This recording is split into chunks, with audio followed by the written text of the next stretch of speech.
u hap edhe një kanal për mblefin kundër meje, kundër jush dhe kundër Partisë Socialiste të Shqipërisë. Ky është, sipas meje, mësimi i parë i kësaj historie. Kjo kohë e re, ku edhe një rrahje lokale bëhet përplasje globale, nuk transporton më vetëm mallra, dije, mundësi të reja apo miqësi të reja. Transporton zemrime, transporton identitete politike, fetare, sociale, transporton paragjykime, agresione dhe gënjeshtra shumë më shpejt se sa transporton faktet, arsyetimet e lëre më pastaj mirëkuptimet. Një projekt zhvillimi në Shqipëri u bë brenda pak ditësh pjesë e një lufte ideologjike që nuk ka lindur në Shqipëri dhe që në fakt nuk ka fare për objekt Shqipërinë. Shqipëria u bë zogu. Ne u gjendëm në mes të saj. Jo si autor, as si protagonist, po thjesht si skenë. Dhe kjo në vetvete është risia e kohës që ne jetojmë. Një kohë ku algoritmet udhtojnë më shpejt se sa vërtetësia e lajmeve, ku emocionet mbërrin përpara fakteve dhe ku shumë shpesh perceptimi bëhet e vërteta, ndërsa e vërteta mbetet krejt jetime.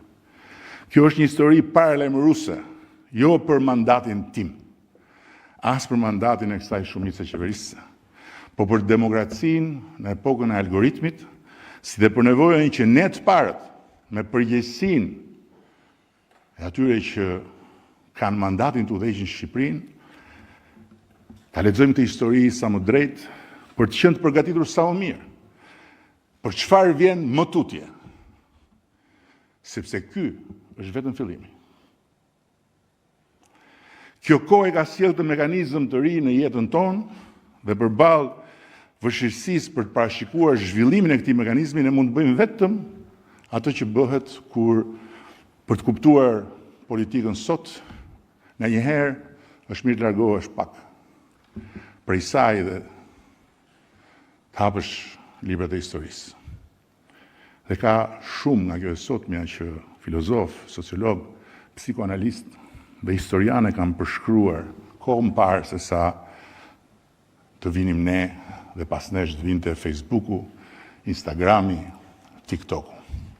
Shumë kohë përpara se bota të kishte internet. Dhe as pak çuditërisht, ata mund ta ndihmojnë sot të kuptojmë atë që po ndodh. Shumë më mirë se sa ata që sot na tregojnë gishtin, ndërkohë që gishti tregon hënën.